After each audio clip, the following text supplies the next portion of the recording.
Netcasts you love. From people you trust. This is Twit. Bandwidth for All About Android is provided by CacheFly at CacheFly.com. This episode of All About Android is brought to you by Casper, an online retailer of premium mattresses for a fraction of the price, because everyone deserves a great night's sleep. Get $50 off any mattress purchase by visiting casper.com/Android.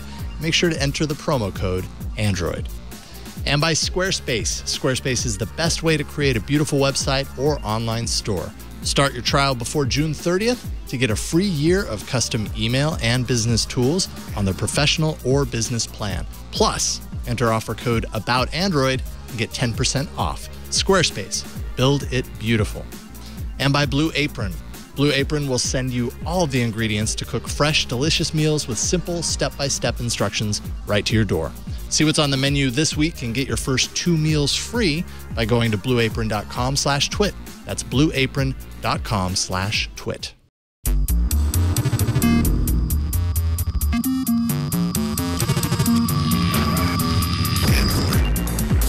Hello, and welcome to another episode of All About Android, episode 219, recorded on Tuesday, June 23rd, 2015. We're your weekly source for the latest news, hardware, and apps for the Android faithful. I'm Jason Howell. I'm Ron Richards. Hello, welcome back. It's good to be back. Yes, good to have you back 2 weeks in a row in the studio. Of course. Feels, as it should be. Feels as right. It should be, yes. And welcoming back, man, it's been a while since we've had you on. J.R. Raphael of Computer World. Good to have you back, sir. Hey, top of the evening to you. I'm delighted as always to be here. It has been a while. Yeah, I'm not sure why. It wasn't intentional. I had a kid. You know, things got a little hectic. That's right. Someone's been busy. That's right. That did happen. Yeah, little thing, you know. I mean, I didn't personally have it, but, you know, I was involved in the creation and all. But listen, Yeah, you were kind of essential. Another topic, yeah. But the Android news never stops, so really No. a kid shouldn't get in the way of that. I mean, you know, It's true. JR, you need your priorities. So, yeah. Yeah, well, I've been trying to train her to start writing my stories, but so far they're just coming out with like and Yeah. oh and blah. And gibberish, So yeah, yeah. if you see stuff like gibberish under my byline one day, that's why. I'm working on making her the replacement. Any modern parent understands what that gibberish means. Pretty much it comes Yeah. through on any sort of social network. You're like, oh, hi, insert friend's kid's name here. That's exactly what it's all about. Well, it's good to have you back. You actually, let's see here. I linked to, okay, so by the way, right off the top, I'm using the Dell Venue 10 7000. Just to get that out of the way. Just to get that out of the way, because right now I like tried to follow a link, and I guess I have to tap it in order to go through. So this is a Follow link. tablet hybrid, right? It's a tablet that looks like a laptop. It is an Android tablet that docks into a keyboard. We're going to talk about it in the hardware section for sure. I'm dedicated, though, to doing this episode of All About Android firmly locked into this device. It's not impossible. I've been using the tablet keyboard combination for a couple of weeks now, and it's pretty good. Yeah, so far so good. Yeah. We'll talk all about it. JR played around with it as well. We'll get there. But JR, the thing I wanted to point out is that you have kind of a series that you're doing on Computer World, and in fact, it's called How I Use Android. Your last one features someone that we know on this show. I think her name might be Gina. Is that right? Yeah, I think we used to see her around these parts once in a while, didn't we? Yeah, Familiar we still face. do. Yeah. No, it's a fun little series I started doing, just kind of an inside look at how different people who are known in the Android world use Android themselves. So, you know, the apps and devices they can't live without, and the part that I'm always interested in seeing how they set up their home screens on their own phone. And Gina graciously agreed to be one of the victims, or highlighted people, we shall call them, for the thing. And so the most recent one was her. I've done a couple with people from Google. I did one with JBQ, and a bunch more on deck coming up. So trying to do about 2 a month, and they're a lot of fun. Nice. That's pretty cool. It is very interesting to see how people lay out their home screen. You know, do they just cram everything on there? As far as Gina's concerned, it looks like she has her 2 main, and you can find it on that page, Zach, if you scroll down to the middle, it's there. She has pretty much her home screen is dedicated to Chrome and Inbox, just those 2 apps. And then down in the bottom dock, 4 sections, which is essentially like her photos, let's see here, her photo and camera apps, her like dialers and text messages, that sort of stuff, fitness stuff, and then all of the other important stuff. That's just insane. I love Gina's great, but like, wow, like so much screen real estate not being used. But I can kind of understand because Gina's all about being focused. Yes, right. yeah. And too much. So you're saying that I'm all not over the focused? place. I'm just saying that her approach that is. my Oh yeah. So compare. let's let me go hold ahead up. and see what. If you take the over camera shot, Zach, scroll down to Gina's. So you have Slightly different. Yeah. Oh yeah, they're scaled pretty well too. Together. Yeah. Well, not to mention your background is really very hard busy. to tell. Yeah, it's hard to tell. Yeah. What is going on there? It's a zoom in on a pinball machine. But okay. yeah, I got widgets. You know, one thing I always like about this and I find fascinating is that, and it's not true with everyone, but for a lot of people, I think you can kind of see a little bit about someone's personality in the way they set up their home screen. I mean, especially someone who's interested in Android and deliberately takes the time to do it a certain way. And that, like what you're saying, Jason, that seems like it fits Gina. It's kind of minimalist. It's very organized. There's a system. And then, you see some people who are just all over the place. You see people who do something really creative and artsy.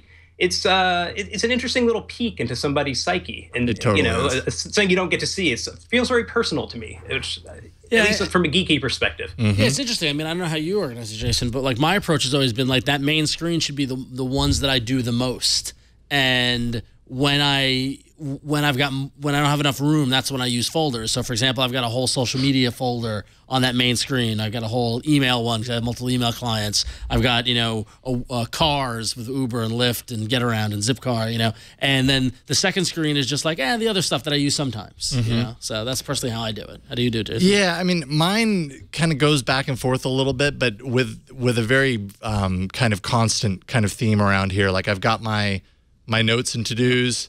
I've got my things that I read. I've got my things that I watch. Like functional. You're like, things that I listen to. Yep. I have a listen. Maps has its own thing because I find that just to be an important one push type thing. Yep. Things that I do socially. Yeah, you and I are my emails down there. I've got my docs and I've got my Play Store. And down at the bottom are like the essentials, like calls, texts, browser, and camera stuff. I do the same thing. I got calls, text, Twitter, and browser. Yeah. So it is very, very fascinating, though, to see how everybody does it differently. And it's almost like when I looked at Gina's, I was like, God, maybe I should do that. I know. That kind of simplifies things. Makes you feel a little less than, or more than in this case. Mm-hmm. I wonder how that's the fun part, too. Yeah, the idea that I kind of thought is that, and we'll see as it progresses and we see more people, you might take a little inspiration, whether it's someone doing something minimalist or someone doing something crazy where you're like, oh, how did they come up with this, whatever, gesture or background or something? And what's interesting too is the trend so far, at least, has been most of the people who deal with Android in one way or another for a lot of their lives, whether it's, as a developer, as a writer, as someone who actually works on Android at Google or what have you, seem to have pretty simple setups. And I'm sure you guys have seen some of the just mind-blowingly cool things that people do where you've got, a whole theme going and widgets that, dynamically change based on the time of day, and it all kind of comes together. So far, no one has had anything that elaborate. It's all been pretty simple. And so maybe there's a connection. I was talking with a couple people on Twitter, and the theory was that people, whether they're writers, developers, Android engineers, or designers, or whatever, tend to use a lot of phones. And so when you're going back and forth between, different phones, review units or test units or whatever the case might be, you kind of streamline things and come up with a setup that's simple and works and that you can easily move to another device in like 5 to 10 minutes without having to do a massive setup every time you change a phone. So maybe that's part of it. And get back to the starting point easily. Yeah. I think that's totally got to be part of it. I was going to say, Zach, how do you organize your phone, Zach, behind the TD desk? Well, I'm pretty similar to you guys. I'll hold it up here. I don't know if you can see it, but I keep my essentials at the bottom: camera, Chrome, messaging, phone. And then I've got a folder for Twitter and Facebook and Reddit and Instagram, Social pretty stuff. much going through my feeds and things like that. Nice. Pretty similar to you guys. Yeah. And that's a subtle way of noting that Brian bailed on us today. And so we got Zach. I couldn't help but notice Zach's behind the that desk. you're not Brian, you're Zach. Yeah, I couldn't help but notice there's just an amazing switch going on here on this show. Yeah, I know. You're lighting the board on fire right now. Listen, literally on fire. Don't do that because we need that for other shows. Listen, Zach had an opportunity to TD the show today, and so we took it. Brian had an went for it. opportunity to shoot video for Padre. an We all got opportunity. opportunities. We all got opportunities in front of us. All right. This week we've got a lot to talk about. We'll be discussing USB-C coming on Android. A few things pointing to that and some interesting news in that regard. Play Music's free streaming service announced today. YouTube Gaming taking on Twitch. The Dell Venue 7000, what I'm using to do the show and what JR has recently posted a review on, and much more. But before we get to news, A little bit of cool. I think it's time for some breaking news. How seamlessly Zach handled that. See? It was great. I'm telling you, Zach and Josh, they're solid behind the board. I know, yeah. I've forgotten if Brian's any good at this point. I think Brian's gotten a little complacent, to be honest with you. Yeah, We'll see. So, We'll see. All right, we'll send that. This just in, Michael Kreider, previous guest of All About Android and awesome editor on Android Police, shows that someone got Android 1.6 and went ahead and proved that you can install that on a Texas Instruments graphing calculator. And it is Android 1.6, so I'm not saying that it's the latest and greatest. Is there video of it? Or? Yeah, there is video. There's a player on the page right up at the very top. You can see him playing this rocket lander game about halfway. Oh, look at through. the app drawer. Oh man, you remember that? Do you remember? 1.6 Cupcake, right? I believe 1.6 is Cupcake. Oh wow, did you see that? How long it took to? That is some smooth graphic processing. There's a little bit of a lag maybe and all that, but it's a graphing calculator. That's pretty cool. That's insane. And it's running Android. Why? Because they can. That's Exactly. Why not? Yeah. See? Totally playable. I like the memory dims just to the left of it to give you the sense of scale. Like, And the fact that it's 12:40 a.m., which means it's like, before I go to bed, I'm just going to record this video as proof and post it on Reddit or something. I don't know. Yeah. So there you Of go. course it's 12:40 a.m. What other time do you put Android 1.6 on a graphing calculator? It seemed like a good idea at the time when I started. I wonder if our definition of breaking news is getting a little. Well, it was breaking because it actually broke right before the show. It actually did. So I'm not saying it's important. I'm just saying it's news that broke, and I'm always looking for a reason to play the breaking news bumper. Yes. So Yes. Well, while we still have the Lollipop name to use. yeah, so, I know exactly. I have no idea what I'm going to do with them. I think M's going to be a hard one to find a song for. Once we know what it is, that will then dictate it. So. Any of the possibilities, though? You know, I've like had to think about like. Well, if it is Milkshake, there's that rap. Isn't that Milkshake brings all the boys to the yard. Something like that. Yeah. There is that. Yeah. That might be just so new though that we'll never. You could tell. I sound like an old man. Isn't that song? That Milkshake song. Milkshake brings the boys to the yard. Kids like that rap music these days, don't they? That's what I've heard. Yeah.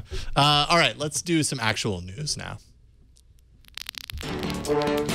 It's time to talk Android and chew bubblegum. And I'm all out of bubblegum on Android News. Wow, you got Jason. Well done. I took the drink at the wrong time. It was nearly a spit take. I did. It almost was. The Dell Venue 10. I almost had to ask for another unit to review the device. That definitely would have made the best of. That definitely would have been a good moment. I'm happy I didn't do that though. I don't like beating up the review units. Well done, Zach. Very, very good. Thanks.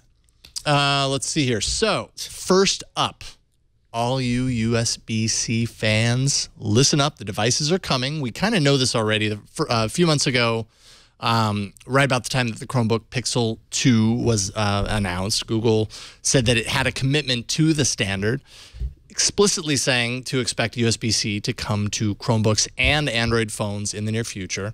There's a product page up on the Google Store for the universal Type-C charger, kind of further solidifies that as a universal charger for your, quote, next generation devices, and support for USB-C built into Android M, altogether kind of make it highly likely to expect that the next Nexus device, at least, is going to be packing the new standard. But what do we have here? What do we have here? The first next-gen Android device to announce USB-C connectivity. Can you guess who it is? Nope. No, you can't? Nope. Ron's been under a rock, but he probably could because he's seen the notes. I'm just, the OnePlus Two. OnePlus Two, of course, the OnePlus Two. Well done. Yeah? Yeah. Is that going to be censored when the show airs? Are you going to bleep out that name? I heard you weren't allowed to say it anymore. I read a rumor on the internet. Yeah, so this is one of those things where, man, lately I don't post to social a whole lot lately because I feel like when I do, I either put my foot in my mouth or I say something and then it gets it totally goes in this whole place. So basically what it was is OnePlus obviously is doing what worked well for them last year. They're doing the slow drip marketing campaign where every single week they announce a new feature. Yep. And all I'm saying is when Leo and I were talking about it, I think we were talking about it at the end of This Week in Google last week, and we talked about the OnePlus 2 at one point, and Leo was like, are we really going to talk about every single time a new feature is announced for this phone? Like, let's make a pact. Let's not talk about it every single time it happens. And I think what I said at the time was, well, yes, I totally agree, unless it's a big deal, unless it's actually a news item that's a big deal. USB-C is a big deal. I would say it's the first device, and a lot of people are looking forward to it. I suppose all I was saying in that post is I'm not going to feel compelled to talk about it every single friggin' time they announce a data point, because it's not always worth talking about. Right, and that's the challenge. There are the OnePlus marketing department that we often give a hard time to. They successful. They want the OnePlus to be in the conversation, people talking about it and doing this slow drip, give something new. They could just announce all the specs at once and it'll get a big burst of it being talked about, but then it dies down until it finally comes out or whatever. So this is a way to draw it out. But that said, it's a double-edged sword because it can be really tedious and really annoying, and on our side it makes sense to wait until something that's big enough, and I think USB-C is a big deal. Yeah, I think it's a big deal. I mean almost as big as that charger block in the Google store. I was like, oh wow, I know. are we back to large plugs now? Yeah, right. But I don't know. I don't blame you, Jason. It's okay. You can it was one of those post Google Plus regret things where I was like, the way that worded, it sounded like I was like, I'm never talking about OnePlus 2 ever in the history of the world, and I suppose that's not necessarily what I'm saying, because I don't know if that's necessarily a great journalistic stance to take on anything. Yeah. But let's get back to the point. USB-C, big deal. What do you think, JR? Yeah, absolutely. And I think actually that the charger you were showing, I think, if I'm not mistaken, is the one for the new Pixel. Yes, it is. Which I had the chance, and you guys maybe did as well when it came out, to use it, and that was my first USB-C experience. And I mean, it seems like a silly little thing. You're like, okay, whatever. It's just the plug goes in either way, but it really makes a world of difference in what it's like to use, because everyone who's ever plugged anything in USB knows the universal law: whichever way you plug it in first is always going to be the wrong way. It never fails. And it's a little thing, but for as many times as you plug a phone in, unless you're using wireless charging and not plugging in ever, but if you're plugging in for charging, if you're plugging in for data transfer, whatever, it's really nice to be able to do that. And then it has some other benefits. The fact that it's universal, it'll be a while till it matters, and it's going to be a little bit of a rough transition when one thing is on this, one's on that, and the 1,000 micro USB chargers you have don't work anymore. But once we get through that transition, that'll be fantastic. If you can just take one charger with you and plug it into your laptop, plug it into your phone, it makes life so much simpler. And with the laptop too, on the Pixel, it enabled a sort of a fast charging kind of thing, like what we've seen with Quick Charge. Yeah. It just makes so much more sense. And if and when it actually becomes universal and gets everywhere, however long that takes, man, that's going to be nice. By the time it starts to get universal is when a new standard will come along. When D comes out. Exactly. Yeah, exactly. Yeah. But yeah, no. It's usually how it works anyways. I mean, yeah, JR, you're absolutely right. I mean, I think I've posted on Twitter many a times about the frustration at always getting it wrong. Yeah. And also, given that Apple is adopting the USB-C standard, now there's great kind of, it doesn't matter what your friends are using. You can all share your chargers and plugs and all that, makes it all that much easier. It's just going to be slow to get there. But ultimately, at the end of the day, as Bleak in the chat room points out, it's just a plug. It's a plug. It's just a plug. Very true, Bleak. Yeah. Thanks. All things in perspective. Yeah, exactly. But I think it speaks more to the fact that OnePlus 2 is the first phone on the market with it. First to announce, right? Might not be the first to market. Well, that remains to be seen, but they're certainly the first to announce. To market. How do you define it? Are they going to sell it to like 5 people on the first day? Fair enough, right? Do the invite thing, and hey, we've 10 people get the OnePlus 2. Yay, we're to market. Right. Yeah, no, that's a really good point. Yeah. So, all right. So JR, you had an article up on Computer World about Lenovo's kind of Motorola inspired Android UI and how Google's influence on Lenovo might be a good thing. What can you tell us about this new UI? So yeah, Lenovo's old UI on tablets, primarily in the US, was just atrocious. I mean, if anyone's used the Yoga Tablet 2, they've got some nice hardware and some cool ideas, but the software was just really holding it back. It's this weird sort of old school Android iOS mashup, which actually there's a screenshot of it on that article if you've got it there that you could show. I mean, they took out the app drawer. It's not that one, it's the next one down. There was no app drawer. All the apps just lived on the home screen in iOS-like style, as you can see there. That is the home screen. That's not the app drawer. You would long press an app, and it would wiggle and get the little X's like on iOS, and that's how you would uninstall. There is the menu bar, the menu button of shame there, the old school gingerbread level overflow menu in the lower right corner. That was built into the OS. So like on the home screen, you would tap that for options. It would not be there sometimes. It would be there other times. It was just a mess. And no matter how nice the devices were, it just killed it. You couldn't get past that. It looks like probably wouldn't have widget support the way this is laid out, right? I wouldn't imagine. No, it did, and that's what's even more baffling is it was all just mixed in. Like you could move those around, you could add in a widget, you could. It didn't make sense. It was kind of the worst of both worlds. They were trying to merge these Android and iOS together, and then for whatever reason brought in some gingerbread level stuff. And I mean, I don't think anyone would be happy with that. If you're an iOS user, you'd be saying, what the hell's going on? If you're an Android user, you're saying, what is this?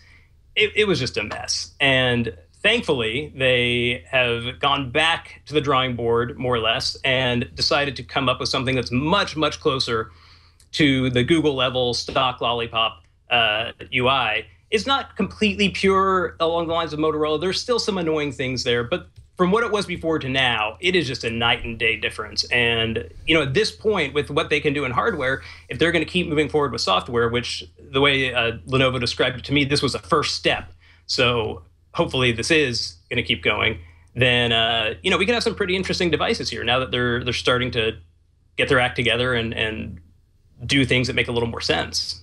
Yeah, and it kind of gives you hope that Lenovo is going to continue down that road, obviously, for the Motorola devices, which has been a big selling point for those devices up until now. And yeah, just kind of hope that other, at least I do, I hope that other manufacturers kind of see these and see what Lollipop has brought from a UI perspective in general and decide, okay, you know what, there's benefit to presenting our, you know, unique hardware, but with a user interface that's actually done really well. Oh wait, I don't know how believable that is as you know, possibility, but I like to think that we'll see more of it. Someone in a conference room is going, wait, maybe they're onto something. Maybe we should, you know, like it's one thing to have individuality and have brand kind of identity, but it's another thing to be functional and to serve the users. And ultimately, if you're a hardware manufacturer and you're making a great device, I hate when a great device is hindered by the UI decisions they make to make it unique. You know, if anything, that's been my biggest thing, you know, holding me back from an HTC device is that I don't want all that stuff. I don't want the custom UI. I want stock Android and that sort of thing. So, yeah, I mean, hopefully this is a move in the right direction. I've always liked Lenovo for some reason. I don't know why. Going back 10 years ago when I had a ThinkPad laptop and I was like, oh, this is pretty good. So, well, good on you, yeah, Lenovo. There's sort of always been this misguided. Oh, sorry. I was just going to say, there's been this misguided idea of differentiation that you need to change the software. And, you know, sometimes there's stuff people do to the software that makes sense. But change for the sake of change doesn't serve the design well. It doesn't serve the user well. It's not differentiation in any meaningful way. Differentiation has to matter for it to be meaningful. Yeah. And hopefully more companies will start to realize that. Lenovo did say to me that this was something that Motorola inspired. You know, of course, they own Motorola now. And seeing how Motorola has had success and the quality of their devices, that kind of inspired them, along with criticism of their past devices, to make this change. Good. So it's good to see. Yeah, good to see, especially because it could have gone the opposite direction, you know? Yep. Yeah. Could have been, we like that, but, you know, we've got really great ideas. So let's actually just, you know, revert a little bit and go in the other direction because we think what we bring is actually very valuable to blah, blah, blah, derp-a-der. Yeah. Corporate synergy. Okay, Android M developer preview isn't just for Nexus devices anymore. Sony Xperia devices, certain Sony Xperia devices, can now flash the early preview.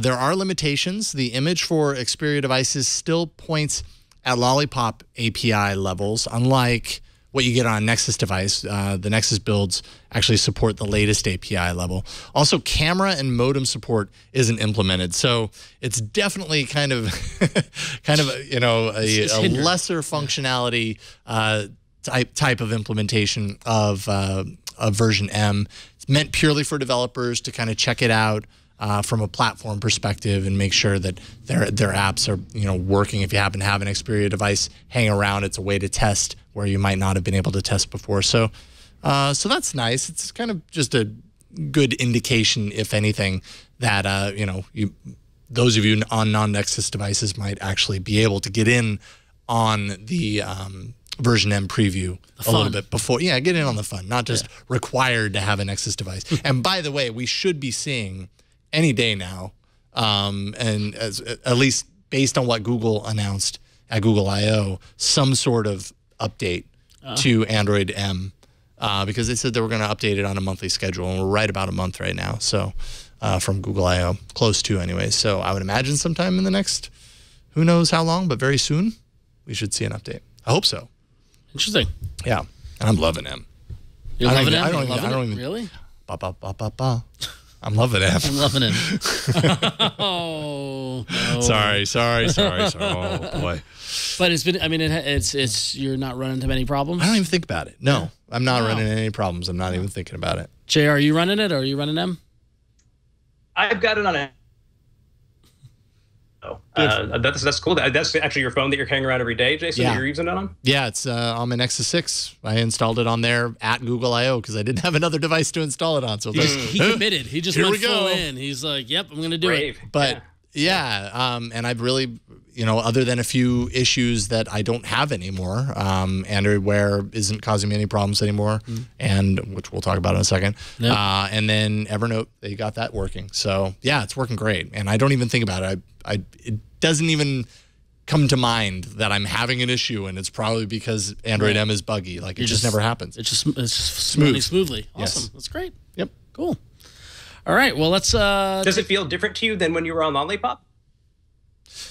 No, I mean, in some ways it does, and I think I've kind of talked about it on the show a little bit. But I mean, battery-wise, it feels very different. I totally noticed the difference implemented with DOS. Well, I want DOS so badly because that. Yeah, I mean, because this is how my phone is a lot of the time. It's just sitting on a desk next to me. It's not in my pocket. I'm not walking around with it all the time. During the weekend when I had it in my pocket, battery was back to back to a normal state that I would expect prior to Android M, but when I've just got it hanging out on the desk and I'm at work, the savings is awesome. Yep. Yeah, it's a big difference. All that battery savings that they always promise. It's exactly. It just took this many times to come through. Yep. All right. Well, you'd mentioned Android Wear, and it's a good time to go into hardware. Let's do it.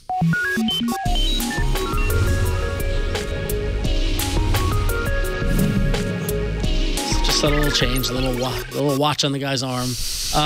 So Moto 360 users can rejoice. Hooray! As you're finally getting the big Android Wear update that's going out that brings it current. So you'll be able to flick notifications and have Wi-Fi support and all that crazy stuff that I didn't activate Flick. Oh, why not? Flick was great. That was one of the things that I loved with the update when I got on my G Watch. Is just being able to dismiss notifications just by turning my wrist was pretty cool. So have you've gotten the update? I did. I got it last night, so I haven't. And the camera shot is really far away, so you're not going to really be able to see. Yeah, it's very bright too. But yeah, so I got it here. We'll go ahead and adjust the brightness. Oh, there you go. That better? That better? Sure. That work for you? Okay. So let's see here. It's a wrist gesture. We'll go ahead and set that to on. Wrist gesture on. And yeah, it's cool. Like holding down the side, instead of getting your settings thing, you actually get all of your apps. Up at the top, it's your most recent apps or the most recent ones that you've launched, which in this case was settings. So you've got your apps list there, and then you can scroll left and right and get more options. Oh, I'm speaking. Great. It's transcribing everything that I'm saying right now. And the longer I talk, the more it's going to spell it out on the screen for you, and this never gets old. But yeah, so far so good. Let's see. Cool. Is that going to work? Yep, there it is. There it is. See, how cool is that? Why would you turn that off? Well, I'm not going to turn it off. Because you don't like fun. I just turned it on. Nice. Yes. So this is... Go on, JR.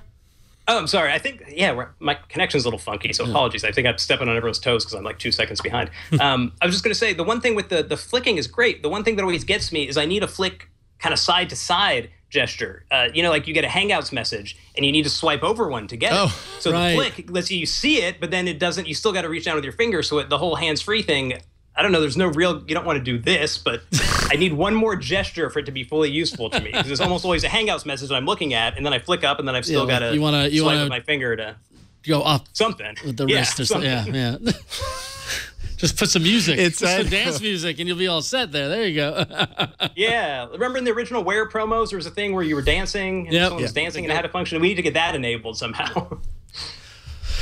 They can do something with this.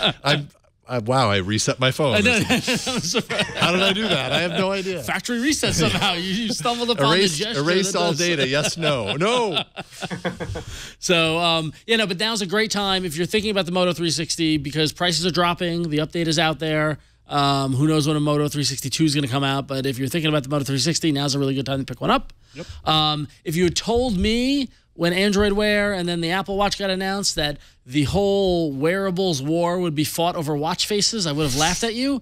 But looks like that's what is indeed happening, as Google has showed off 17 new watch faces that are available in the Google Play Store that are available through a collaboration with several fashion brands and known media icons such as Hello Kitty and Rubik's Cube and Angry Birds and other fun stuff like that. So if watch faces are your thing, you can have a Hello Kitty watch face now. All right, great. There you go. Take that, Apple. We got more watch faces than you. Who needs Mickey Mouse?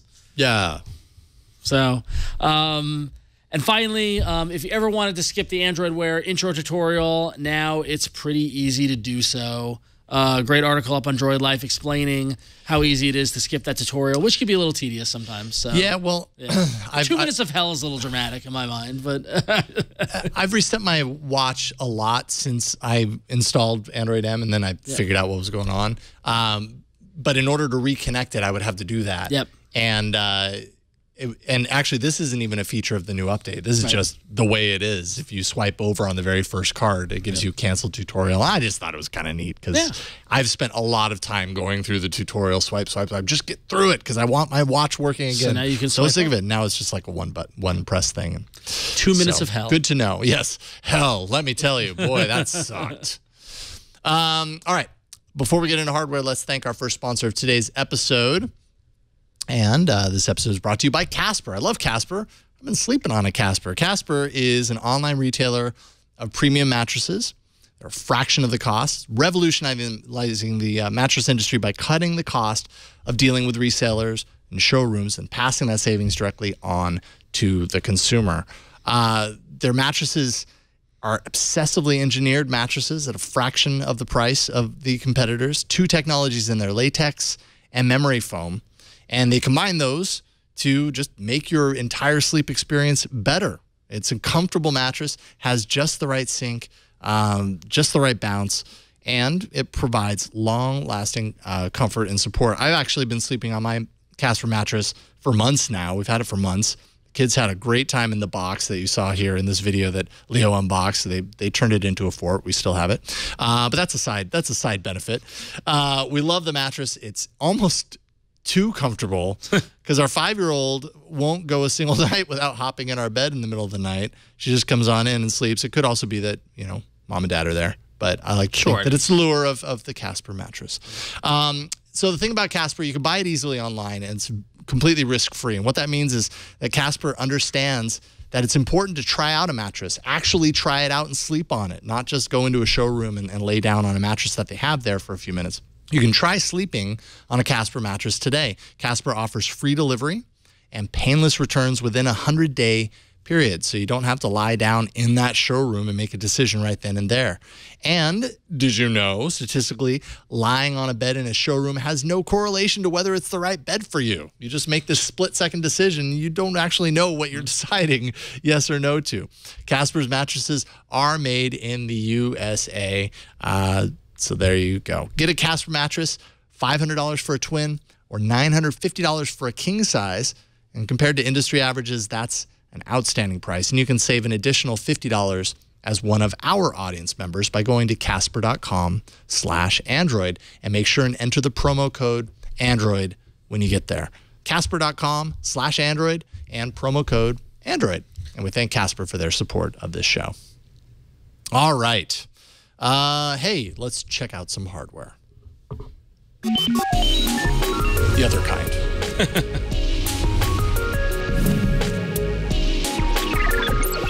All right, a little Amazon news that's not necessarily exactly Android related, but it's kind of similar to Google Now. The Amazon Echo was announced a few months ago, and it was available through an invite-only system. I know a couple of people have gotten it and said it's really cool. Kind of a personal assistant style piece of hardware that sits in your house. Well, now the Echo is available for Amazon without any invite needed. So if you're interested in the Echo, just go to Amazon, type in Echo, and now you can get one.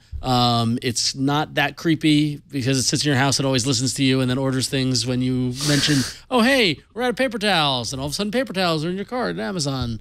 Not it's creepy cool, at all. though. It's neat. It's neat. Folks around here that have one and have played around with one totally swear by it. Yeah. I'd say it's really, really cool. JR, have you had a chance to play around with the Echo, or what do you think about it?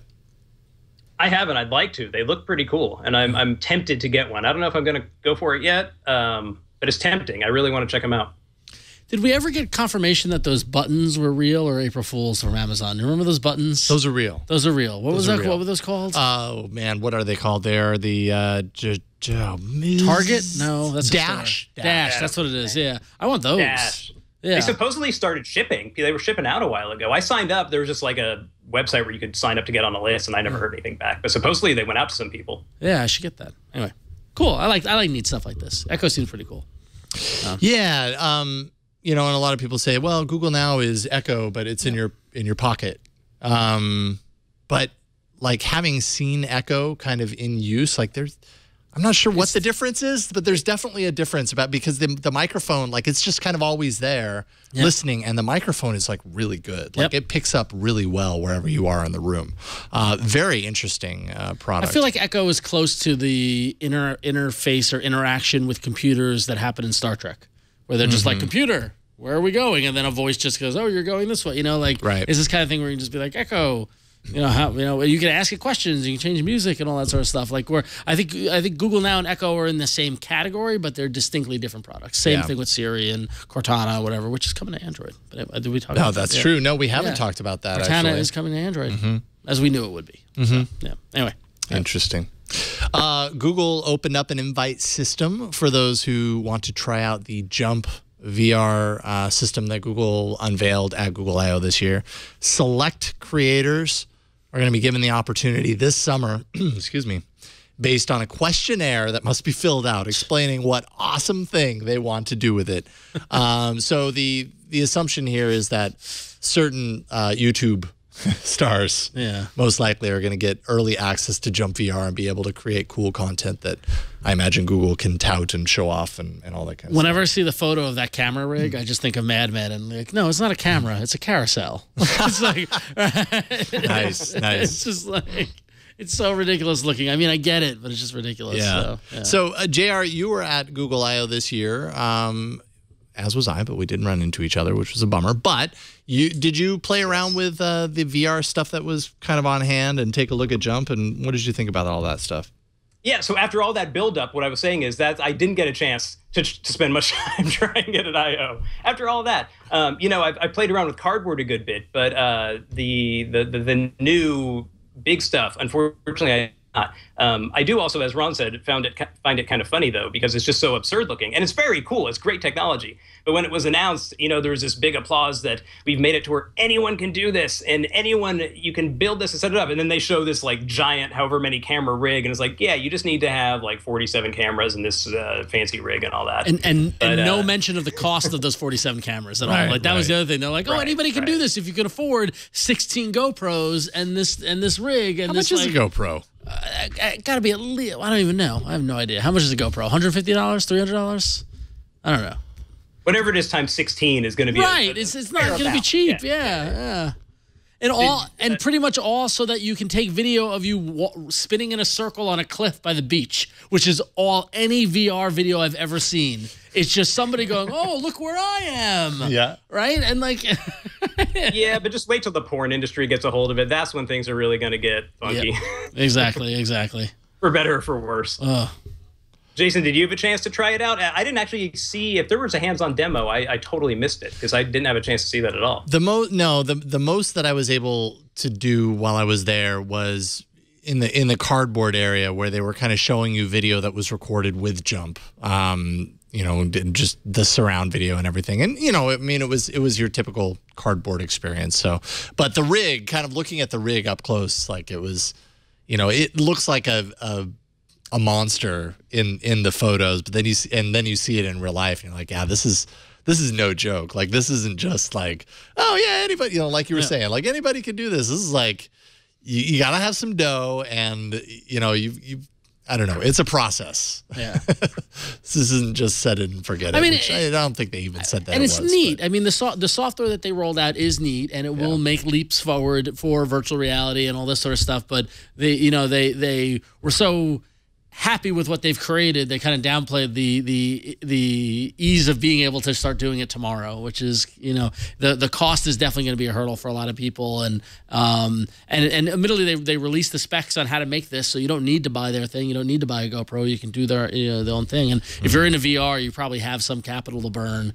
Because I can't imagine somebody just sitting around going, I feel like trying VR. I've got no money, so. But yeah, I don't know. It's neat. It's not a cheap hobby. Yeah, I don't exactly. think in any capacity. Right. Exactly. All right, so JR, you posted a review of, well, actually what I'm using right now, the Dell Venue 7000.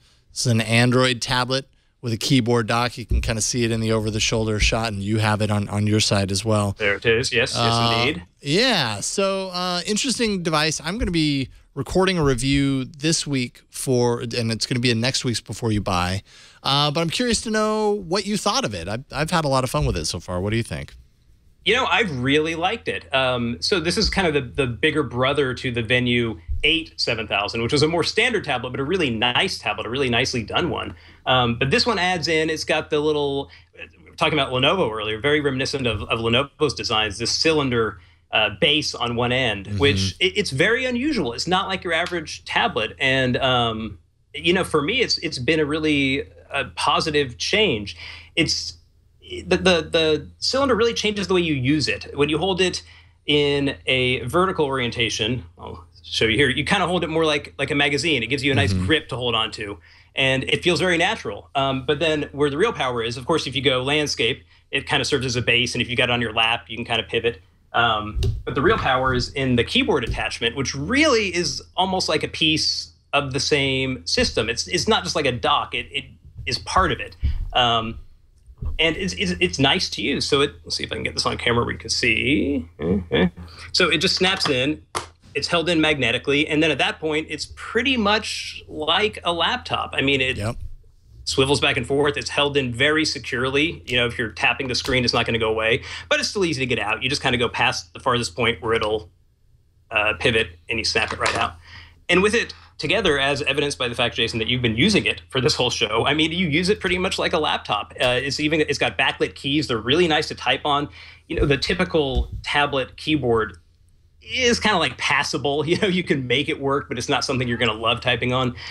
I've been using this. So I posted my review last week, and I've got the device for another few days. I'm sending it back this coming weekend. So I've been continuing to use it just to get some longer term impressions. And, I haven't been using it as my sole computing device. It's not quite at that level for the work I need to do, but it makes a really nice secondary around the house computer where, if I'm sitting on the couch, I use it as a great tablet where the hardware is top notch. It's got a fantastic display, great speakers, really comfy to hold. And then when I want to pound out an email or a long text message or edit a document or what have you, I just drop it in here and boom, I've got, a functioning laptop running Android. And I should point out too, the other cool thing is that you can flip it backwards and use it as a stand. So if you're just watching, video or browsing around on the internet, actually that's what I've been pretty much every time I use it, I sit it in the stand and just have it kind of setting on my lap because rather than holding it, you just got a nice stand. Yeah. No, I like it a lot, actually, and the display is really nice. The keyboard, you know, the fault always, I think, with these keyboards is kind of like, how do the keys feel? How is the touchpad? The touchpad is always such a weakness, and I gotta say, yeah, I'm really happy with this one. Now, I did this backwards. I didn't realize you could do that, so I haven't done that yet. It just pops out the same way, doesn't it? Okay. Yeah, and then you could do it in like a tent mode too, which I haven't really found a need to, but I guess maybe some people would.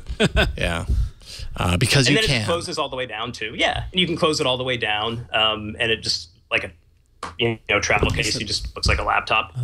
And the nice thing too, some of these you see, including the Nexus 9 keyboard, that you have to charge. Which the Nexus 9 one you don't really have to charge much, but this one you don't think about it at all. It's just powered via Bluetooth from the tablet. So theoretically, that could take a draw on the tablet's power. I haven't been able to notice it at all. I mean, it's pretty minimal. Yeah. Yeah, and the backlight on the keys are really definitely the star of the show on this is the keyboard dock and how well it integrates with the keyboard. That's a really nice design. The cylinder reminds me of remember those old Sony tablets when Sony was making tablets again where there was the one that was like the wedge that had a rounded edge like this, so you almost it forced you to hold it like a magazine.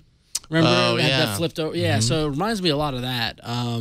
But that dock is really cool. That's really neat. I mean, I've been using my Nexus 9 with a Bluetooth keyboard, mocking up basically this. But this would be great for traveling and for it seems small enough, slimline enough to use it on a plane without much problem with the space on the it's definitely a compact sort of approach.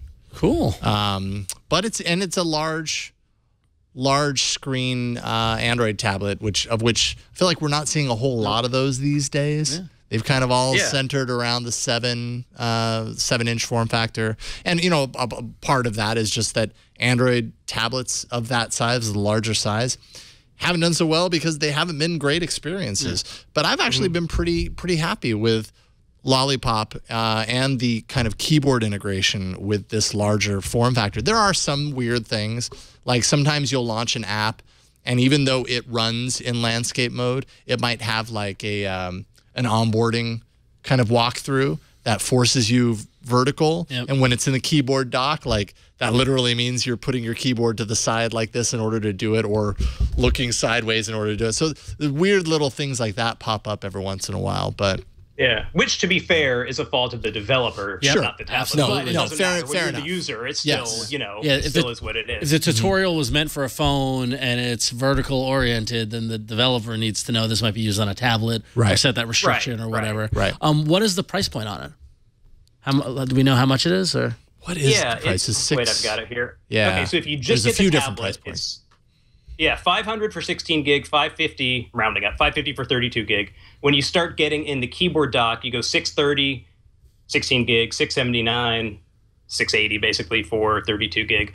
There is a $50 off coupon if you buy it from Dell, a coupon code, which it's really long. There's no point in saying it out loud, but if you could search for it, if you look at my reviews, got it in there too. So if you're going to buy it from Dell, it's supposed to be good through the end of July. That knocks $50 off.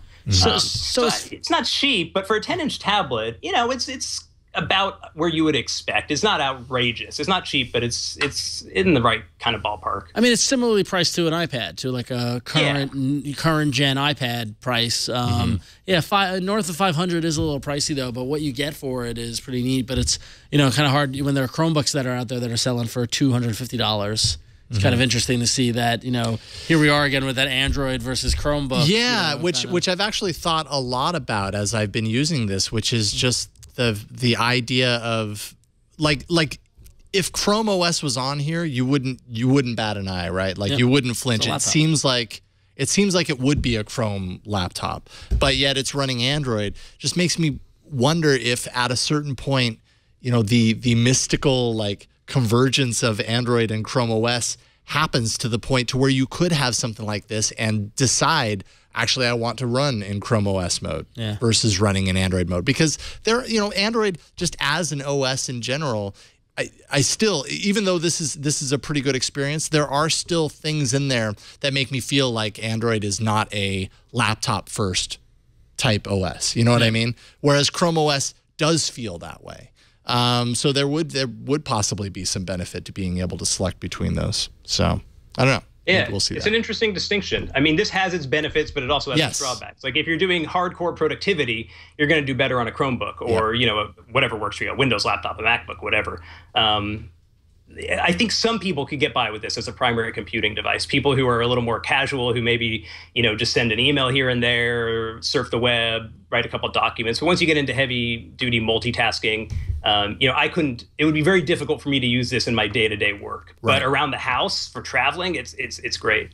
And I think one thing worth mentioning, because this is a big part of what has made a lot of the 10-inch Android tablets out there right now not so great, is that the software on this, going back to what we were talking about before, pure Android, unnecessary modifications, you're looking at pretty much the stock Android Lollipop interface. Dell has made a few little tweaks here and there, but it's not much. It's they've added in a couple of custom apps, but software-wise, it's really nice to use, which for me makes all the difference in the world, because some of those Samsung tablets, the recent ones with what they did on the 10-inch form in particular, it was just painful to look at, And having nice software makes a big difference in user experience, as far as I'm concerned. I completely agree. Yeah, it's a super vanilla kind of approach to Lollipop. Like you say, a few installed apps, but that's not really messing with the experience at all. Yeah. So cool. So that is the Dell Venue 10 7000. And check out JR's review on Computer World, and then I'm going to have a full review in next week's Before You Buy, recorded at the end of this week. So. And we have a related email that the Dell Venue 10 could be a good answer for. But Ian Fay writes in and says, "Hey, all, love the show. I got a hardware question for you folks. I've got an aging Nexus 7 2013 tablet. I love it, especially for reading comics. It's definitely having some issues now, though, and I'm starting to look at replacing it. I'm really interested in the new Asus Chromebook Flip, especially for a more laptop-like functionality. The Nexus 9 is just too big for one-handed when reading, in my opinion. However, I'm seriously worried I won't be able to save comics on the memory for use when reading on the train. I know there's some hacks that let users port Android apps to Chrome, and there's rumblings of further migration, but I was wondering what my option would be in that regard, and if a Chromebook is out, what tablet y'all would recommend to replace the Nexus 7 in terms of form factor and pure Google-esque experience." So, definitely this Dell Venue 10 could be an option. But hey, I read some comics. I got a Nexus. You know something about it. I know something about it. First off, to address your question, being worried that you won't be able to get the comics on your device, as long as you have enough memory, and even if your tablet has 16 gig on it, you have more than enough to store a few, comics generally in size don't run much more than, 80 meg or so per issue, depending on how big it is. If you get a big volume, a big graphic novel, that might be a little bigger, but you'd be surprised how many you can save locally. And if you're using Comixology or buying from Google Play Books or whatever, you can download them locally, read them offline. That's a key part of it, so don't worry about that. But I mean, I've got the Nexus 9 right here, and I've got this great case from Portenzo, and I read stuff one-handed all the time. It's real easy to just give it a hold. If you get a good case and hold it, it's not hard to just flip with one thumb at all. I did look, in addition to the Dell, I saw HP in late 2014 had those Slate books that were tablets with keyboards that are kind of like mini laptops that seemed to be priced sub $500. I don't know if they went anywhere, but they were colored really gaudy. They were like bright yellow or whatnot. Yeah, so that could be an option. JR, you had a couple of ideas prior to the show as well. Yeah, well, a lot of what Ron said, that a Chromebook could certainly work. It kind of just depends on what sort of experience you want. If you're looking to run Android apps, this may very well evolve in the near future. But right now, it's not the greatest, most easy and universal experience on Chrome OS. You can do it. You can, like you said, there's some backdoor hacks that'll let you port things over, but it's not just simple where everything works. If you're looking for productivity, Chromebook is going to be great. And, if you're looking more for sort of a tablet-y Android experience, then the tablet's probably going to suit you a little bit better. The other thing about the Chromebook Flip, and I haven't seen it yet, it's supposedly coming out any minute now. But, display-wise, you're looking at a pretty significant step down in resolution and quality from what you're going to get on a tablet like the Dell, or, most any like mid to high-range tablet nowadays. You're looking at, a very high-quality, high-resolution screen. A lot of these less expensive Chromebooks, that's where the cost is being cut, that you're getting these fairly low resolution, often TN panel, which is sort of that grainy, not great looking display. So, if you're okay with that, great. And that's why they can sell them so cheaply. But that's just something to keep in mind. the kind of experience you're getting. The display is a big part of that, and tablet to Chromebook. Unless you're going to pay a lot of money for a Chromebook, that's part. And there's some decent ones like the Toshiba Chromebook 2, and there's the Acer Chromebook 15 that have pretty decent displays. Still not the level of resolution that you're going to get on something like this, unless you're going to pay $1,000 for the Pixel. But so there's really just a lot to consider, and the lines are blurring now between Chrome OS and Android, where it's, as we were talking about with the Dell, it sounded like I said a Dell, but the Dell. Dell is coming on the next segment. It's interesting, and there's not really a black and white definite answer. The lines between the two are blurring, and it just kind of comes down to the type of experience you want and what you need to do with it. But really, you could go either way, and it'll be interesting to see when the Flip comes out and we get a better idea of what exactly it's like to use, and what, if anything, may change with Chrome OS to make it a little more touch friendly with that launch. So we'll see. It's the options and the choice. I think it's pretty exciting now that we've got these different possibilities and lots of nuances for different needs and desires. Yeah, it's funny because there are a whole bunch of Microsoft tablet with keyboard, hybrid machines. I was searching, I was looking for ones that are out, that are either out now, and it's Microsoft like 10-to-1 ratio in terms of Android with this form factor. But I'm wondering, a lot of people rave about the Surface 3 and all that, and a lot of people really like that.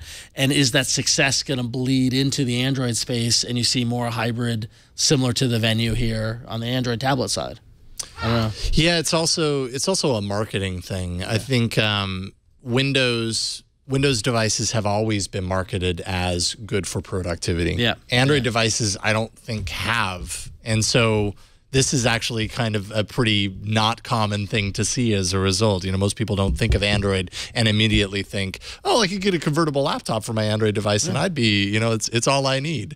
Windows, you think that. With the Surface tablet now, people think that. With the iPad, you're closer to that now, and a lot of people actually use their iPad with a keyboard dock, and that becomes a productivity device. Android still has some work to get there, and Android M a feature that's in there that they didn't really talk a whole lot about, and it remains to be seen whether it's rolled out to full time in the main release of M or not, is kind of the dual screen mode, and that kind of brings it a little bit closer in that productivity kind of front as well. So it seems like Google's working on it, but I just don't think up until now Android has been seen as like the productivity platform of choice. Well, thanks for writing in, Ian, and let us know what you ultimately choose and what you decide to buy, and like to hear where you end up. But thanks for writing in, and you can write in by emailing us at aaa@twit.tv. aaa@twit.tv. So it's always good to hear from you, the awesome community. That's right. All right, let's take a break and thank our next sponsor. We want to thank this Squarespace for sponsoring this episode of All About Android. And Squarespace makes it easy to create a professional website, blog, or online store. Plus, they have incredible 24/7 customer support. I run my personal website at ronxo.com on Squarespace. And listen, I know some HTML, I know some CSS. By no means am I a good developer at all. But with Squarespace, I can make my site look beautiful and look simple and as clean as I want it to, or as complicated as I want to, depending on what my desires are. All the tools are there. And it's the reason why I love Squarespace and why you're going to love Squarespace too. Their designs are simple, powerful, and beautiful. They've got a robust and reliable platform. They've got a state-of-the-art technology powering your site to ensure maximum security and stability. All of their designs are responsive, so your website can scale to look great on any device, whether it's a computer or a phone. They've got e-commerce support, so if you want to sell things, every website can add in their powerful e-commerce capabilities, and you can start selling things today. No delay. You can just get your website up, get all of your content on there, and they take away all of the hassle. You don't have to worry about server monitoring and DNS and all this crazy website stuff. Squarespace makes it super easy to do it. So this is what you're going to do. You're going to try a free trial with no credit card required at squarespace.com. Do it before June 30th and get a free year of custom email and business tools when you sign up for Squarespace Professional or Business Plan. And make sure you use the promo code AboutAndroid to get 10% off and show your support for the show. Squarespace is awesome. We love it. You'll love it too. Use Squarespace, build it beautiful, and we thank them for their support of All About Android. Thank you, Squarespace. Love you guys. All right, let's check out some apps.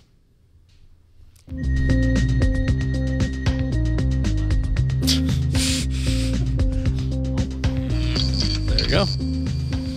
All right, so let's see here. YouTube gaming.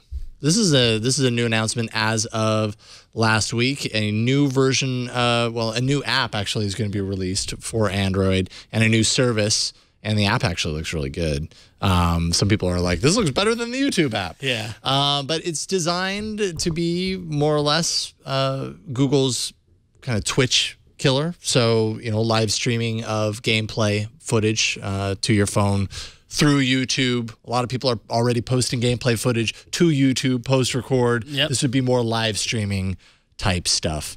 And this is no surprise. Looks interesting. Given how popular Twitch has become and people watching other people play video games, and that, with Google, with their Hangouts on Air and live streaming of, content through YouTube, it makes perfect sense that they would develop this kind of Twitch killer to, bring video games over to YouTube. JR, do you watch video game play on Twitch or?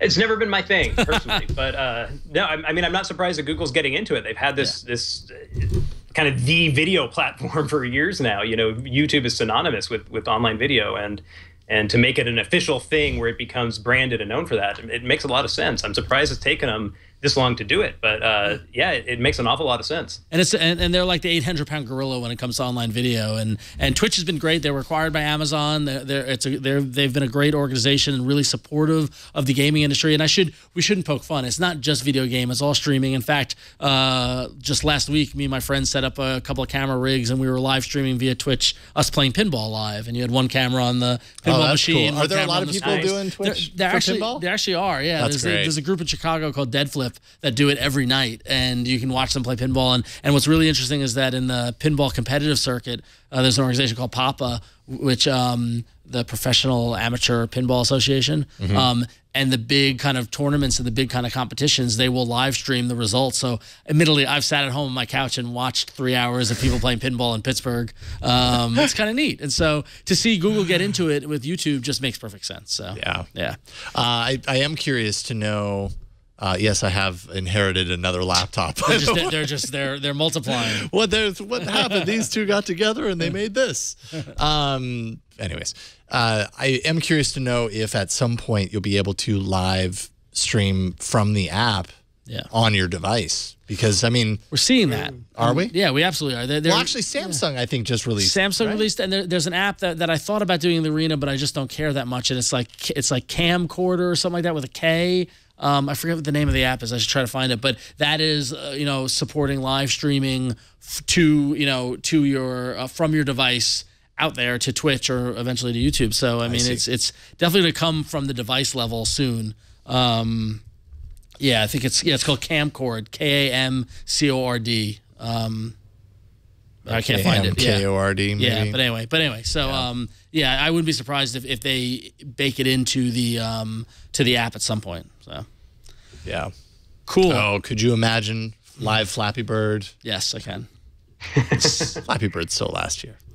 Anyway, so additionally, talk about Google expanding into other areas. Google Music launched its first free ad-supported version of Google Play Music recently. It's US only for now, and it's kind of radio station-based, revolving around different moods or scenarios, and this is thanks to Google's Songs acquisition from last year. But this is basically, Google getting into a similar model as Pandora or Rdio or Spotify before you get into the subscription bases, where you can listen to music and every now and then get an ad interruption and continue to listen to it free.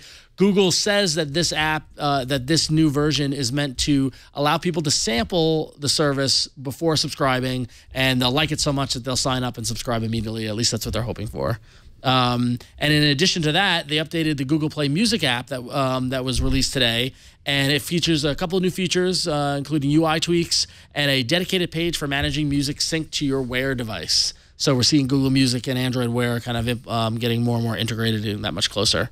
So, yeah, I haven't really done the whole music on my Wear thing, but I guess I don't have a Bluetooth headset, so that's kind of important. Bluetooth earbuds or whatever. I don't know. What do you think of free tier or free radio rather of Google Music? JR, you think this is a big deal for people? You think people are gonna latch onto this? Obviously, Google's doing this ahead of Apple Music, so. Yeah, that's what I was going to say. It felt very much to me to be a direct response to the Apple Music thing. Yeah. I don't know if you guys read I guess it was either a blog or press. I think it was a blog that came out. The wording in it was, very reminiscent of Apple's approach to the way they describe music and promoted it, that actual humans are curating the songs that we think you'll want to hear, which Google does have that service with Songs Up, but the way they're suddenly promoting it and making it free and the way they phrase it felt very responsive, which, of course that makes sense. They're going to do that. Yeah. Will people care? I don't know. There's so many services that do similar things to this. I think it's going to be hard for them to make a big impact just with that in and of itself.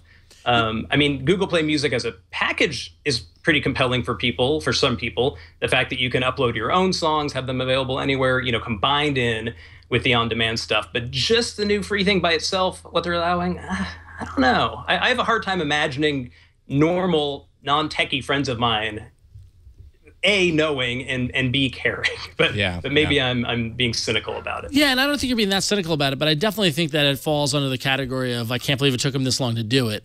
And is it the kind of thing they've been sitting on, and then the Apple announcement just had them push it over, or were they always planning? We'll never know. But, I mean, they've had Songza for a while. That's what Songza did. They integrated Songza into Google Play Music for subscribers. I just don't understand why it took this. I mean, this just seems like a no-brainer. So, having said that, I love that feature of All Access. I use it all the time. I hate it. I'm too much of a control freak now. It just takes one bad song to get me annoyed, and I know you can skip it, but I don't want like if I'm trusting a radio station, I want it to be truly a radio station. And I don't know. Well, although a couple of weekends ago when I was grilling at my sister's house, I just threw on, I started Google radio station off of a song, and I played some good songs. So maybe I should try it a little more. I mean that's a little different, right? Like that's an algorithm that's churning on it. The song stuff is a little more curated. And I've discovered some pretty cool stuff by doing that. My wife uses it all the time. It's like at dinner, it's like, what am I in the mood for? This one. And that's the music we listen to. It's a problem that I'm a really picky music snob. Yeah. That's the problem. That's the problem. So I hear you. I can be too, but then at some point I don't want to have to. Anytime I want to listen to music, I want as little friction as possible lately. Yeah. Like when I get in the car, do I want to sit there for 5 minutes and figure out what I'm going to play?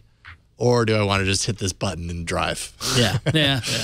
So lately I've been lazing out. I guess maybe that's what I'm saying. Here's a related question. Yeah. Do you guys ever use, so you guys both subscribe to the premium paid music Yep. service.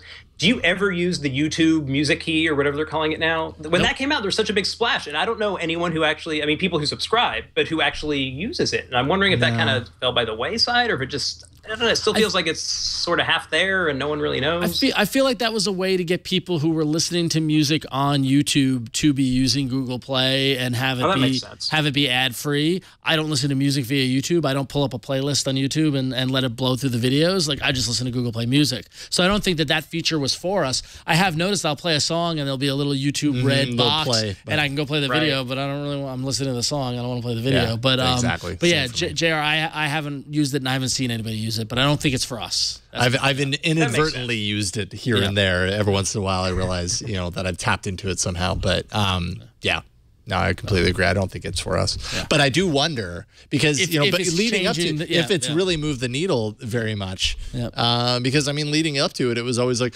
oh, the current generation, all they do is get their music from YouTube. Right. It's like, okay, so then this was obviously an attempt to capitalize on that. And have you done Is that? it working? Yeah. I'm very curious to know.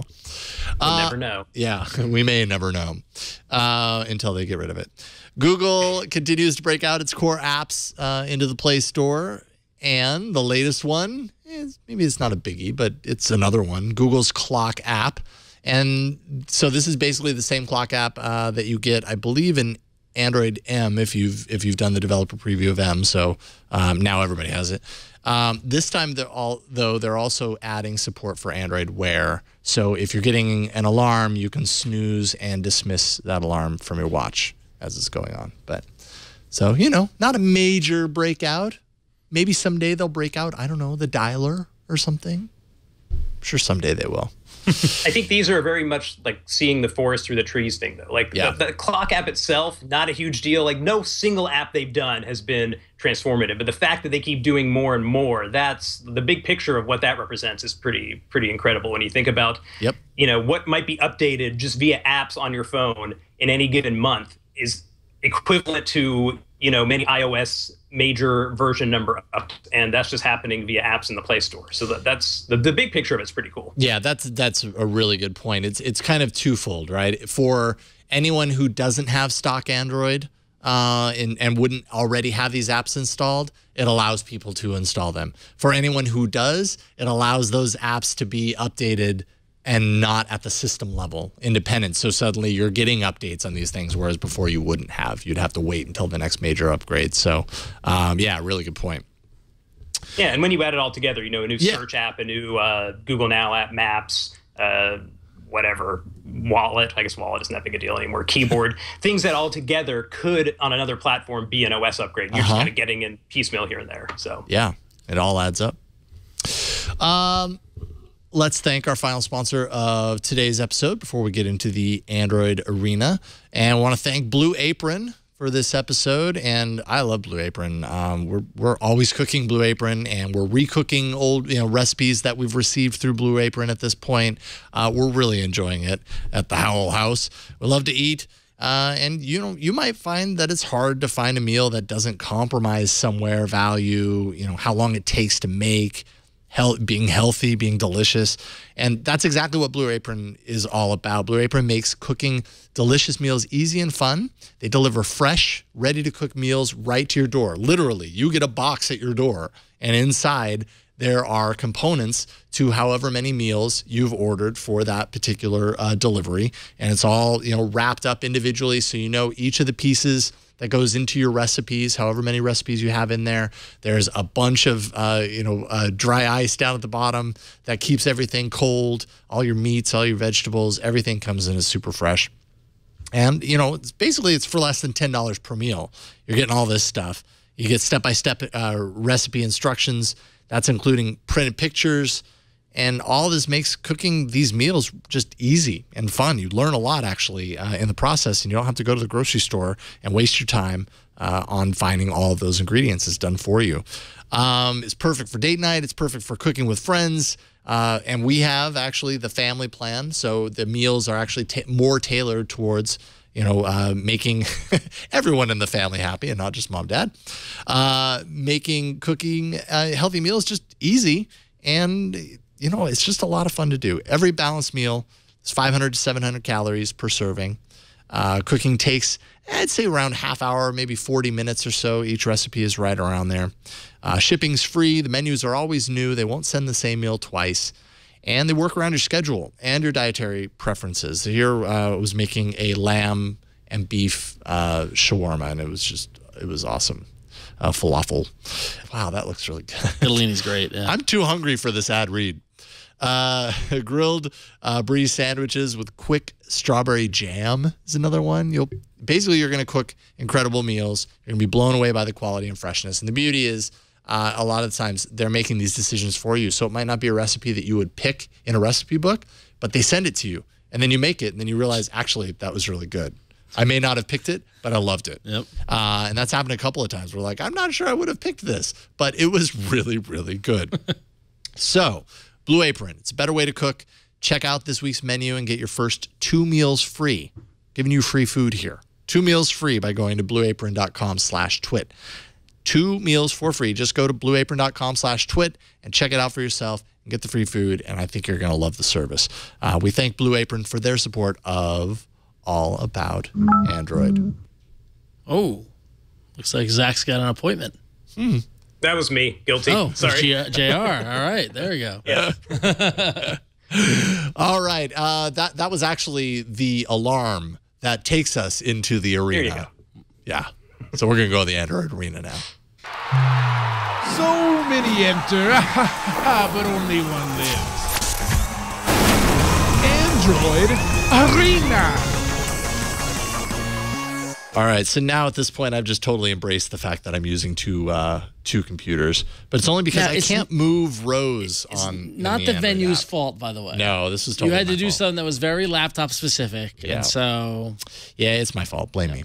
Okay, so last week, so now I'm back. I've done almost everything I need to do over here, so I can set it aside and dedicate myself to the Venue. Last week was episode 218. Let's follow that link here and see what we had in the arena. The poll of 3 apps. I'm just kind of biding time. As it loads. All I know is for I got my things butt to kicked. load. I absolutely got my butt Yeah, destroyed. I think I ended up winning this one. Sometimes we there see go. the poll when we're talking about it, Zach.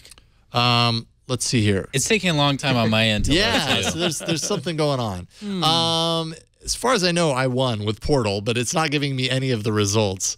What was yours? Yours was Mine was flipped. and it was the last place. Yeah, it was last place. Okay. It got it, and in Flip's defense, when we did the demo, it didn't didn't reboot. The developers did get in touch and they say it's supposed to. We're working on that. Okay. So, in their credit, and then a couple of users online said it worked for them when they tried it. So. Oh, okay. So there you go. All right. So Whatever. I thought people would like Flipped.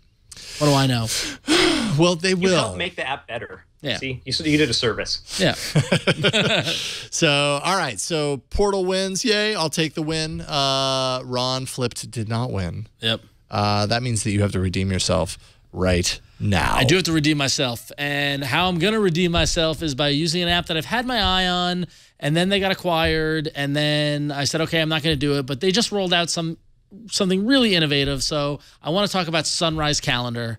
You might have heard about Sunrise Calendar. Like I said, they're an app that came out for both iOS and Android.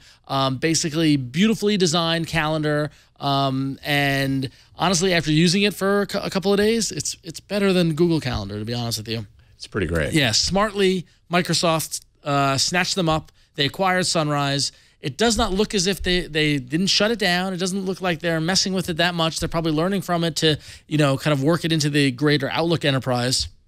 But in the meantime, Sunrise is just kicking along. And so here I can, I plugged in there you go. There's my Sunrise. So here you can see, this is the app on the phone's side of things. And this is my calendar. And you can see I've got a haircut tomorrow that I'm way overdue for. What's really interesting is that, so I've integrated it with my Google account. And what happens is that I have, things lined up like tomorrow night I have dinner with my friend Alberto. And on Thursday I'm playing in a pinball tournament. If you zoom in, you notice that it picked up the fact that I have a dinner, and so the icon next to it is a little fork and knife. Mm-hmm. And I love that. I guess it picked up the fact that I'm in a tournament, and so the icon's a little cup. Like it's really just smart about the way it's handling those different events in your life. You also might notice that it's separating, giving you an idea of the time, and automatically integrating the weather. So I have an idea that in the evening tomorrow night it's going to be sunny, about 75. Like these are just subtle little things that when you think about events, how would you want to interact with them? You can switch, if you zoom back out, Zach, you can switch between the view. This is just the daily view. And you notice here that I can scroll through the top. Actually, I can swipe, and that will give me the daily one, right? And I can scroll through days. And then you notice that subtle little change up there by that icon. See? There you go. Easy to change the things. So you've got all that. All right. Within the settings, it integrates with so many accounts. If I go to add account, look at all these services that it has. You can integrate with your iCloud if you use iOS stuff, but Google Calendar, Exchange, of course, but also Facebook, TripIt, Asana, Basecamp, Eventbrite, GitHub, LinkedIn, Meetup, Twitter, Trello. Anything that has events going on or some sort of account, you can connect these apps. And if I've bought a ticket for a show via Eventbrite, it can get pulled into this into my calendar very, very simply and easily. They also have suggested some interesting calendars that I can load. If you want to, you can add in, the world. They've got timely calendars, the Women's World Cup that's going on, or the Major League Baseball, various sports calendars, as well as TV schedules that they've worked in for, based on the different time zones. Basically anything that you might want to appear on a calendar. So already Sunrise is a beautiful app and it's amazing. But what really put me over the top is this new functionality that they've got called Meet, which is honestly an innovative approach to scheduling a meeting with somebody. If you work in business or if you're talking with friends or anything like that, sometimes it can be so annoying to be like, how to, are you free Monday? Okay, great. I'm free Monday. Where do you want to meet? All this sort of stuff. So what they've done is that they've actually created, and actually, Zach, if you can cut away, I'm going to go into a text message with Jason, and I hope I don't show your phone number as I do this. We'll see. Nope, not that. There you go. I'm going to go. Okay, I don't show your phone number. Yeah. Okay, so if you take my camera, this is a typical text, and let's say we're trying to plan when we're going to hang out. What they've done is they've created their own keyboard. So if I tap in the lower right-hand corner of the keyboard icon and then switch to the Sunrise keyboard, it changes the keyboard to a glimpse of my calendar. And then what I can do is I can pick a time right there and say yes, and it will create a meeting and then create a URL that I can send to Jason, and Jason can load up that URL, and when I tap on it, I'm going to go there. Oh, look, I got a message from... there you go. But so the URL that I sent to Jason is basically a meeting invite with the information. How cool is that? That's pretty clever. Right? Like, it's really, really clever. And then it allows the user to pick a time that works for them. I can offer up multiple availabilities. I can say, how about these times or whatever? And they can choose one, and it'll send it back to me, and I'll sync up there. The idea is to change the way that you schedule meetings, and it kind of does it. By using the keyboard, that's really clever. That's really cool. Yeah. Agreed. So good job, Sunrise Calendar. Their new Meet calendar. It's part of the Sunrise, their Meet appointment. What do they call it? It's called, it just calls Meet. The fastest way to schedule one-on-ones with Sunrise. It's embedded within the Sunrise Calendar app, so you don't need to download anything else. You don't need to install anything else. Just download Sunrise. You automatically get Meet, and it completely changes the way you're going to schedule meetings. So there you go. Yeah, Sunrise took me a while to get around to because I heard a lot of people always talking about it, and I was like, one of these days. And then eventually I finally played around with it, and I was like, wow, yeah, no, it was the kind of thing where really great the same thing where I kind of ignored it. I'm like, I don't need another calendar. I don't use that calendar much. Once I installed it, I'm like, oh, wow, this is like next level calendar stuff. And then that Meet thing was just the idea of using the keyboard. That's so cool. Like that. So great job. Strongly recommend it. Sunrise Calendar. If you do a lot of calendaring work, if you're busy, go for it. All right. I'm just getting used to that keyboard. Okay, there we go. Cool. So Sunrise Calendar, yes, I love it. That keyboard, the calendar and the keyboard just together, like they work really well together. So definitely worth checking out. JR, you are up next, and I will show off the app. What I can show off of it anyways.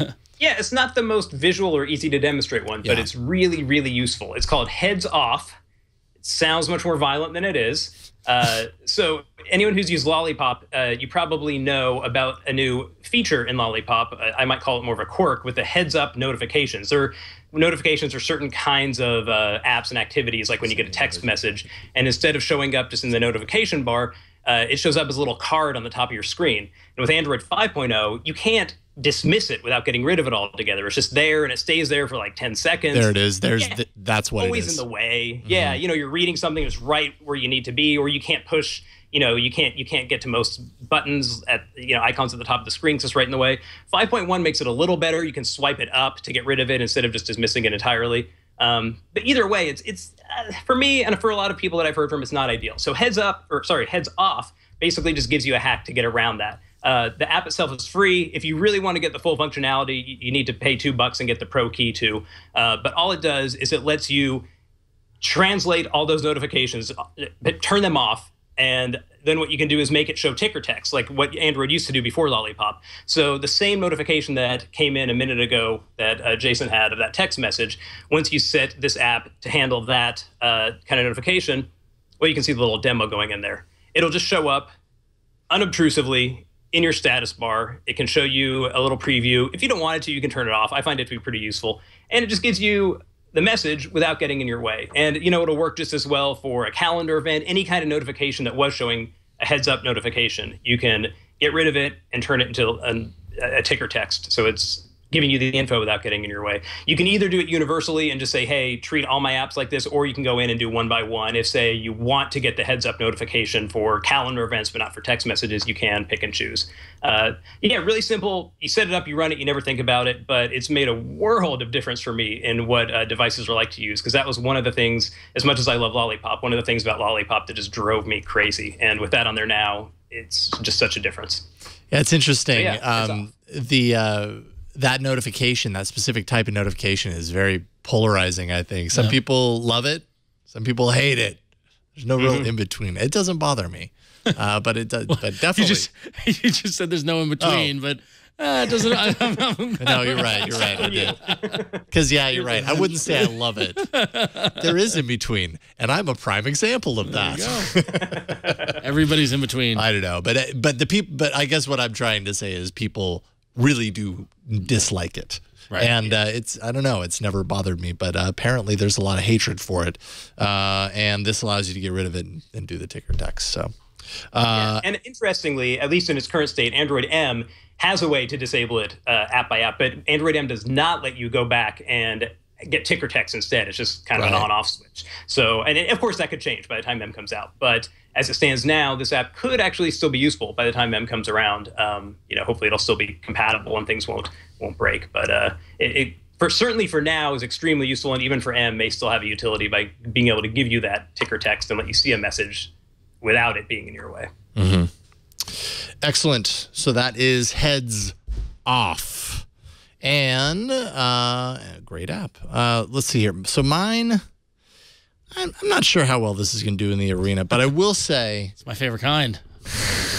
You love it when I start like that, I do.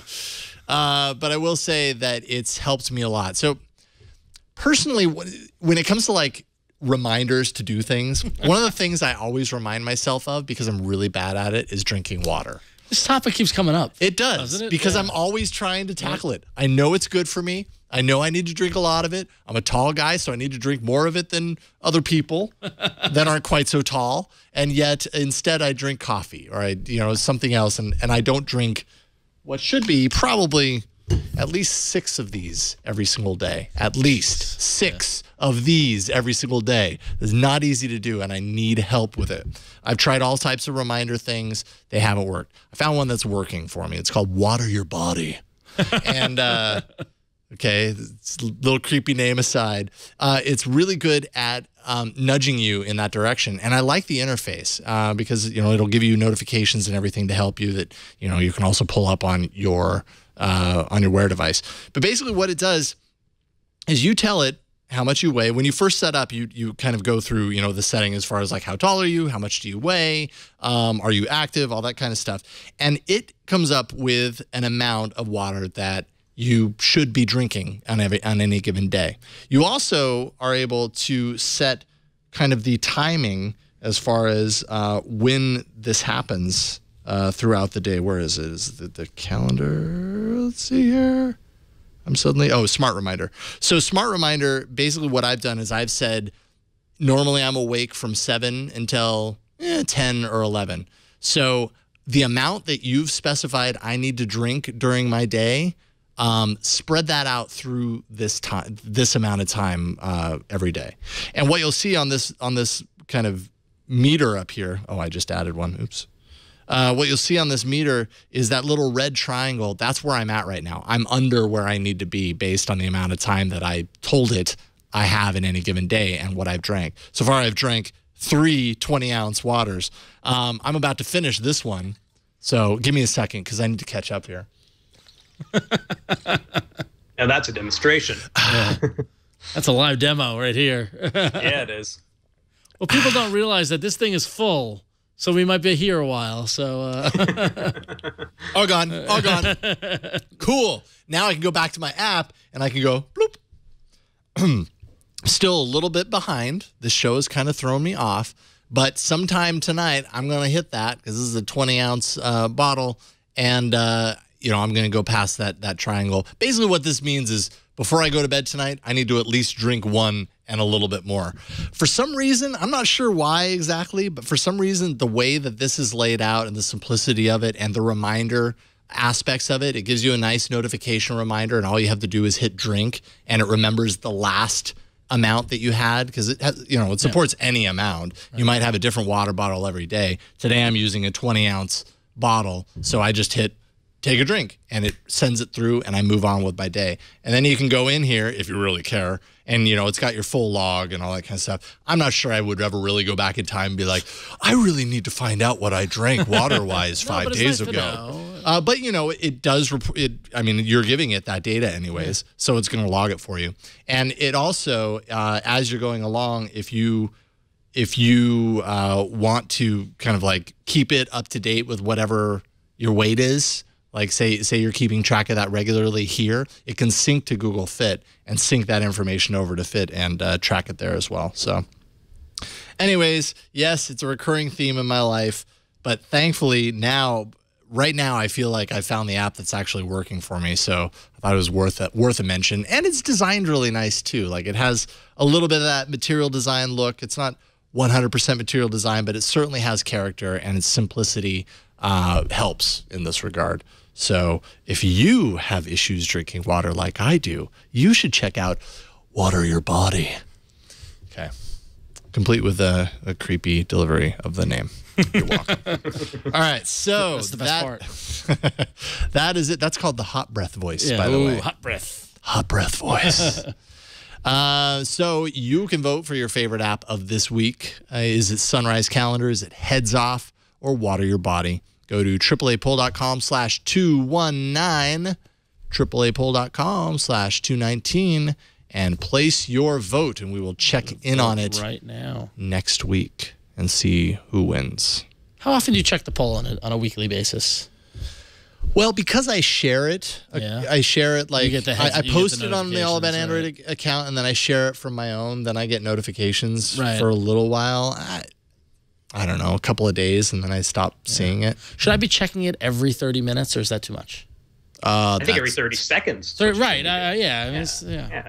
Okay. Looks like you're dominating right now. Sunrise is at 80%, at least as of when it loaded for me. Sunrise is pretty It's very volatile in the beginning. Yeah, it's only 10 votes when I looked at it, so 80% is all relative. Yep. You never know where it's going to land. Oh, wow, it's just changed. Yeah, Sunrise is kind of taking off with it right now. It's pretty cool. You could have a winner on your hands. Could be cool. The idea of using the keyboard, like that's innovation. I like to see innovation. They made a keyboard. Yeah. I wouldn't have thought of that. So. And we know about you and your history with keyboards. I know, yeah. This is kind of a resurgence of my wacky keyboard idea. So, yes. Yeah. Exactly. All right, cool. So that is it for all the stuff we had planned. Anyone want to call an audible, or is that it? We done? I think we're good. Zach, are you good? I'm good. All right. JR, always a pleasure having you on the show. Thank you so much for coming back. And let's have you again soon, or at least before you guys have your next baby. Yeah, absolutely. I am on board for that. All right, right on. And congratulations, by the way. Yes. Thank you. I appreciate it. Yeah. So what you working on? Got anything kind of in the pipeline, or anything you want to promote while you're here? Yeah, sure. Always many things. Let's see. Actually, later this week, there will be a new episode in the How I Use Android series. So that'll be going up later, and a couple fun ones cooking right now for next month. But yeah, later this week, there'll be a new one there that you can find. Easiest way to find my stuff is Google Plus or Twitter. If you go to my personal site, jrstart.com, you can find links to all my stories as well as my social media profiles. So it's a good place to start, as it were. I see what you did there. Yes. Right on. Thanks again, JR. And Ron? Yes, you can, as always, you can go to about.me/RonXO, where you can find links to my Google Plus and Twitter and Instagram and fun stuff like that. And I got nothing to talk about as far as what I'm working on, but I will say that I was in a meeting yesterday that involved talking about releasing things on Android and iOS and web at the same time. So that was a fun conversation to have. I got to push my agenda a little further. So that's what we call a tease in the business. Yeah, apparently so. Yeah. I have no idea what you're talking about. I'm very curious. So I'll tell you later. All right. Okay. Yeah. All right, cool. Eskimo Zach, what about you? Me, you can catch me on all sorts of shows at the TD desk here. All About Android's one of them when Brian decides not to show, but I also do Android App Arena. I do This Week in Computer Hardware. You can find me on Twitter at Eskimo Zach. That's Zach with an H. Excellent. Thank you, Zach. Did an awesome job. Good job, really Zach. Appreciate it. Bravo. One more nail in Brian's coffin. I do what I can. He's slipping. He's slipping. We got opportunities here. He's got to return strong next week, or I don't know. I don't know what's going to happen. Yep. You can find me at about.me/Jason Howell. Follow my music at yellowgoldmusic.com. I have another Android show that Zach just mentioned, Android App Arena, twit.tv/arena.